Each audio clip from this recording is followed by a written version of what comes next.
Our guest today on the state of education is Josiah Gaiter. Josiah works with Freedom Works. I've really learned to respect him. He's a tremendous young man, great mind, very articulate, and really has some things of value to say to us. And so I've asked him to join us today on the state of education. So, Josiah, welcome to the program today. Well, thank you so much for having me, Melvin, and thank you for the kind words. I just feel fortunate to be here and to be able to work in this arena with you. Well, it's a privilege. So, Josiah, for those that are watching, why don't we start off by you sharing a little bit more about yourself, about your upbringing, your personal education, and even maybe your own stint as a teacher for a while. Yeah, absolutely. So I feel fortunate to have looked at the education system from a few different angles, at least. My parents had this maybe crazy idea to some that they were going to homeschool their kids. Not only that, but they were going to homeschool 9 of them, some all the way through, some a little bit mixed in between. And to be honest with you, I don't actually know how they managed to do it with 9, especially since 7 of us are boys. So props to my parents just for doing that. So I grew up as a homeschooler, and I was homeschooled until my junior year in high school. And at that point, we had made a decision, and I had talked to my parents about it, that at that time there was going to be some benefits for me to go to the local public school, and made that transition to public school. So went from being homeschooled my entire life to going into an entirely new environment. And I happened to excel in that environment. And some of my other siblings didn't excel in the homeschool or didn't excel in the public school environment. But I happened to do quite well there. So I did 2 years in the public school for my junior and senior in high school. And then I went on to college. And that's actually when I started to teach one on one, doing tutoring and getting an idea of what it likes. And then I went to grad school and was a teaching assistant there and taught undergrad students and continued to teach high schoolers as well when I was in graduate school. And then finally, after all of this education that I had gone through, I started teaching middle school and high school in Texas, actually, for a handful of years. And that was a whole nother level. So I'd seen the Mm. homeschool system, been acquainted with colleges, teaching at and attending, of course.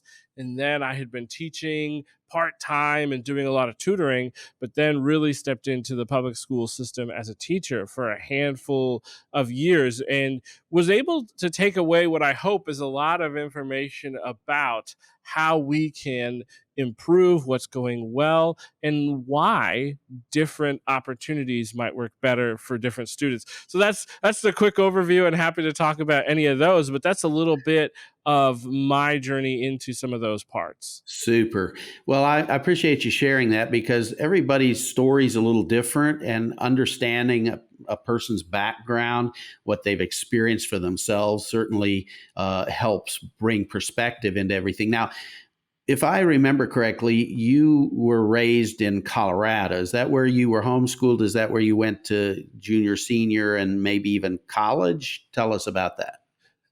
Yeah, exactly. So I was homeschooled in Colorado until junior year in high school, and then I went to Poudre High School, and I did my undergrad in Colorado as well. So I actually didn't live anywhere other than Colorado until I decided to go get my master's degree in Texas. And that's Mm. where that switch happened. And interestingly enough, at the time, not a ton of people, especially in just outside of a college town in Colorado, were homeschooling their kids. And what was funny is that my parents would always get the exact same question about homeschooling. And that was, aren't you worried about your kids' social development? And to that, they always said the exact same thing is, of course we are. That's why we homeschool them. And that's why they had 9 kids, right? Yeah, exactly. Yeah, and we felt really fortunate and very prepared when I went into the public school system.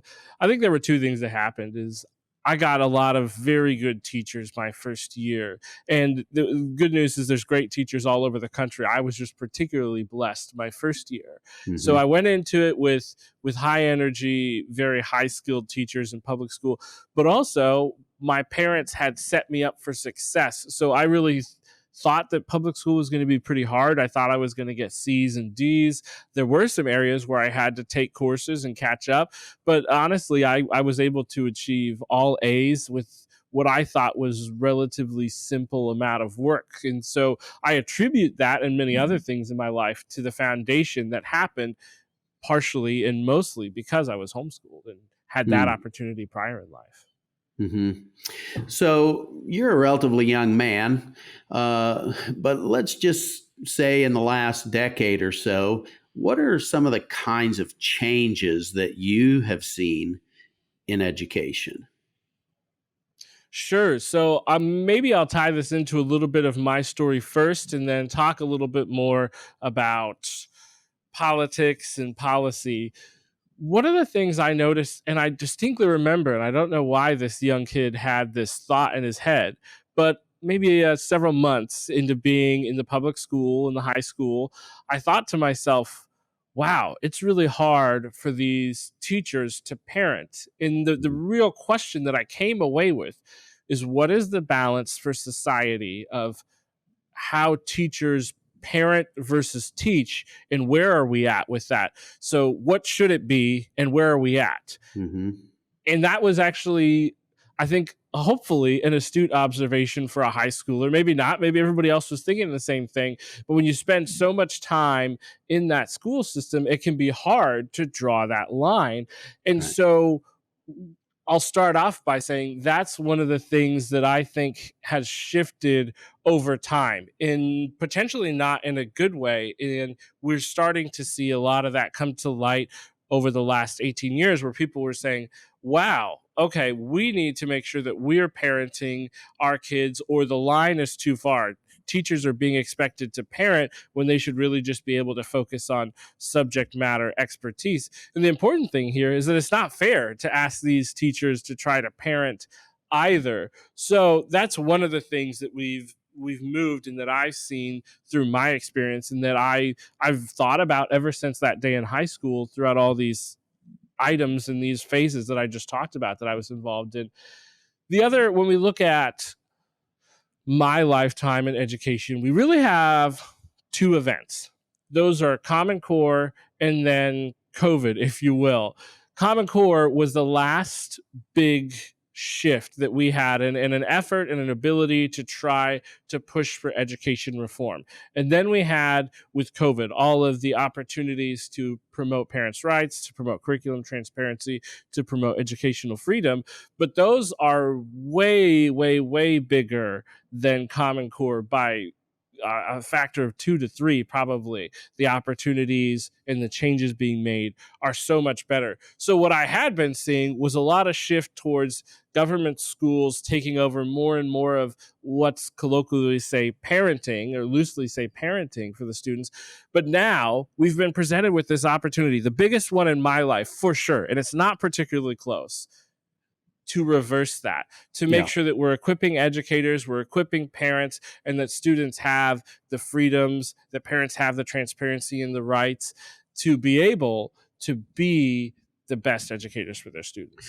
Josiah, let me just pop in a quick response to some of what you've said. I have talked to many, many teachers. I've certainly witnessed this myself. So many teachers, they're there for the right reasons. They love kids. They love their subject matter. They're passionate. They want to do a great job. But so much of what they get saddled with is really parenting issues, as you very well articulated, and that becomes exhausting because it's not one or two kids, it's not 9 kids, it's a whole classroom full of kids that they're trying to juggle and take care of all of those needs. Sometimes, quite frankly, because of neglect at home, sadly. And then sometimes just because the system itself is pushing them to do that, where the system for monetary purposes has increasingly taken over more engagement in those spaces, just because there are dollars that can be attached to that and are attached to that. And so that Hmm. just has really escalated the workload, the responsibility, and the frustration, quite frankly, uh, on our teachers. As far as the other changes, those are certainly the big changes. No Child Left Behind, and all of the dynamics of Yep. that. Many times, early on, it sounded like a good idea, but like many things, often legislation comes with unintended consequences, and we certainly saw that in that program. Now, with the COVID, and in some respects, it's a parent's and maybe an educator's best friend, because all of a sudden the realities of the classroom came right into the living room, and significant awareness took place with parents, and now folk are saying we want to see change. And like you said, some significant movement is happening in that direction. I think we are going to see it continue to happen, and I believe some very positive things can be ahead of us if we will pursue it with diligence and with intelligence as well. Yep. So you're going to Actually, I respond? was going to add one other thing, and you kind of reminded me, and as you said some of that, so I'll be very brief though. In that, Sure. thing that I didn't mention was homeschooling, particularly, is easier, more accessible, and the resources available to you are at a higher quality than ever before, Hmm. which is extremely exciting. It was hard to homeschool, and it does take effort to keep your kids involved and engaged in their own community that you might have to build. Heck, let's say you get a new job and you move states while you're homeschooling. It's hard to build a new homeschool community for your kids. I'm not discrediting that, and that's work that needs to be done, but it is easier work than ever before. There's more neighborhood schools. There's more access to experts who can help with math, that can help with physics classes. It's easier to get your kids into extracurriculars, even if they're homeschoolers, than ever before. So that's another exciting change that I've seen. Homeschooling for my parents was a lot scarier than it is for parents today, and that is a wonderful, wonderful thing to be able to say. Yeah, that's great. And that's so definitely true. The resources available now to homeschoolers are so much better and abundant. I would also add that, there's all the co ops, there's partnership opportunities Hmm. with even private schools, Christian Yep. schools. And of course, that whole element of education is growing and flourishing as well. So, I mean, these are days of tremendous opportunity for parents. Bottom line is, if something isn't working, there are multiple options out there. You just have to pursue them, find them, and find out what works best for you and for your children. So, Yep. Josiah, here's a question. It just seems like, okay, so this is a no-brainer type of question, but let me ask it anyway. Why is the education of our children so important to you? Maybe there's a couple of ways to look at this. So the obvious, of course, and I think the same for really everyone, is that the hope for our children is that they are able to live lives that they desire. They're able to contribute to society, they're able to contribute to their family, and they're able to pursue what matters most to them, maybe outside of those as well, any personal goals that they have. So the idea is to create an environment where they can succeed. And some of that success, and most of it, is determined by them. So you have to have a varied approach. But also, we need to think, how can we decide what should be taught from that? Because that's very, very broad. So part of the reason it matters so much to me is that to reach that success, you have to take into account a couple of realities. And the reality is that this world that we all live in is hard for most of us. Most Hmm. people aren't making a ton of money, and those who are still have tons of hardships that they face in life. Many people struggle to find out exactly how they want to contribute to society and how they can achieve that. Many people are trying to struggle with what it is to be an expert and what it is to be credentialed and what the difference is and how they Yeah. can succeed there. So the question is, when you look at all the challenges that your child will face, how can you set them up to overcome as many of those challenges as possible? Because the main thing that we can offer that they can't is foresight. Children don't have the ability to foresee as far as adults, and they haven't failed enough just yet, thank God, as much as we have. So it's very important to me, because it's easy to say, oh, I want kids to know how to learn, not just know what to learn. But that's why that is so important to me. So a successful education system has the foresight to say, here's the challenges you'll face, and here's information that allows you to operate in a very challenging world in the way that you see fit. So we're not telling them what to do. We're giving them the tools to do what they want to do so that they can be a member of society, a member of their family, a member of their community that is productive and, Lord willing, happy. Hmm. Absolutely. Well, that's a great answer. Thank you for sharing that. I think at the end of the day, that's what all of us want. We want our children to flourish, because when our children flourish, our communities flourish, our families flourish, Mm-hmm. our society flourishes, and we've got to have that, or we're going to be in decline. And some would argue that we've been struggling in that space. So that kind of leads into another direction. So we can let's kind of zero in just a little bit into the Yeah. public education space, because this is what the area that's probably most impacted by what I'm going to ask you. How much of the changes that we've been seeing going on in our public education have political influences behind them? And how do you talk to us from your own experience, from your own engagement? How do you see all of that happening? What has happened? What is happening now on the political front that is driving? Because honestly, what we have here are ideological collisions in some respect. Talk to us about that. At the risk of going too broad to start off with some of the changes that we're seeing now, I think it is a reaction to a long-term strategy from maybe the ideological far left. And much of that strategy is to say, here are our priorities, and we want them mirrored throughout the government. So typically, the far left side of the aisle, or those in support of a larger government, are also going to want their values instituted throughout those new parts of government that they create. So there's nothing unique about the federal Department of Education or how they would go about doing that. Just like any other part of the government, create a new part of the government and then put our values to the best of our ability into that part of the government. So that's not exactly anything new, and that was continued throughout the Department of Education.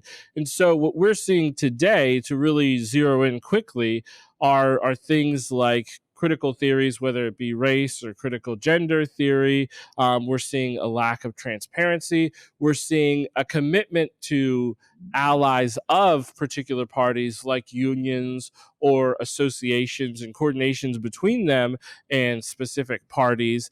And those really, once you have an entity established, the goal of that entity sometimes can be to retain itself. So, for example, Mhm.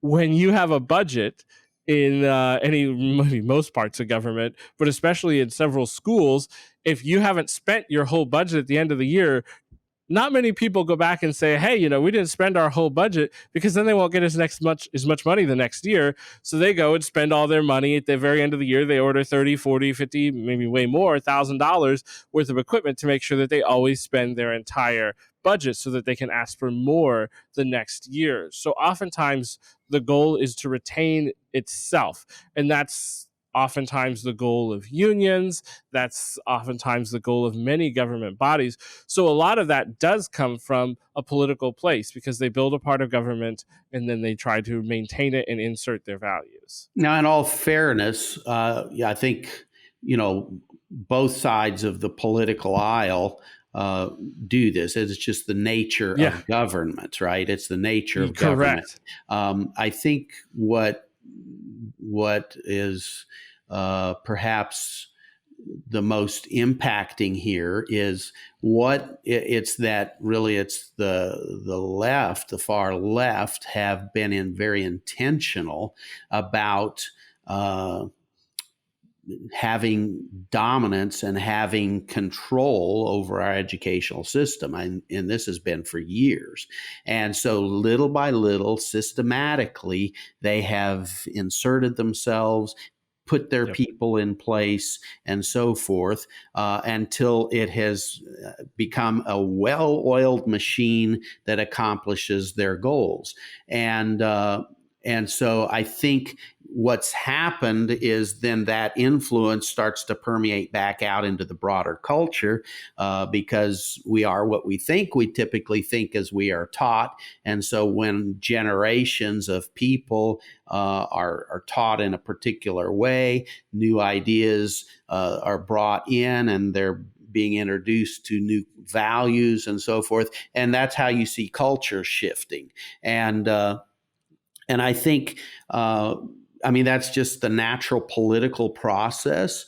But I think maybe what we're seeing today is a little bit of an overreach, particularly in maybe I think it's a way overreach, but particularly in the area of some of the social sides of things.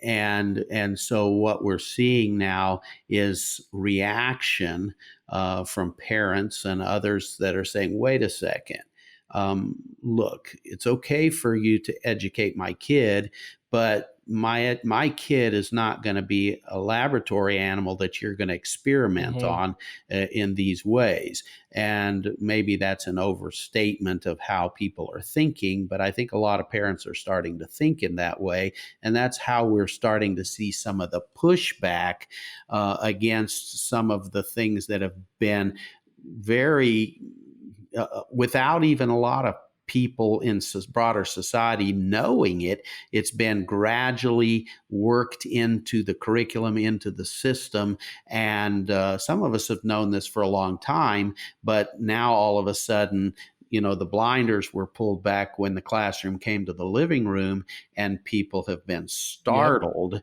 at what's really been going on in the instruction of their children. Speak to that a little bit. What people were not startled about was the math, specifically the way that they were teaching math, for example. They didn't have tons of problems with the teacher's understanding of the subject or ability to teach multiplication. It was that these ideologies were being inserted into math or English, or that they Mhm. were having people do privilege walks where, if you're Black, you take a step back. And if you're whatever, if you're part of the LGBTQ community, you take a step back because you're inherently disadvantaged from the start, and there's nothing you can do about it. That's what parents had a problem with, and many parents had a problem with. And you're exactly right. This was the first time they were seeing all of the extra things, because if you think back to high school Josiah, who said, I wonder how much parents and teachers should parent and teach. What they realize is like, wow, I honestly just thought these teachers were just having to teach my kid multiplication and addition and mirror generally good values. But if we take a look at the Overton window, it's the idea of what is acceptable within society, and everything within the window is accepted within society. And for a long time, people on the right have been saying, oh, colleges are indoctrination camps that are certainly not politically neutral. But what they didn't realize is the exact same thing was happening in your high schools with those same sorts of values. So these people have tried to exclude many ideas that would typically be relatively politically neutral, not even right or left, outside of the Overton window, and say, no, only our ideology is inside of the Overton window, and then teach kids that from a very young age and say, okay, here's what's acceptable within society. So that's what parents were concerned about, is all of the things that were outside of the subject matter expertise. And I like to say that what we need is for teachers to be able to be subject matter experts, to teach content, and that parents need to teach character. And as you said, that means that there is a lot more involvement at home. It is hard when your kids are not home for at least 8 hours a day and they're with somebody else. And that's why it's a hard part for the teacher to balance as well, because things are going to come up. They might have to take care of a situation. The kid is going to act out. Something has to happen at the school too to deal with that in the moment. So I understand that that's a balance, but those are a couple of the issues that we run into. Yeah, absolutely. I hope you enjoyed this show. And if you did, let me encourage you to like our channel and follow it. You can certainly learn more at our website, which is NWEF.org, NWEF.org. The organization is Noah Webster Educational Foundation.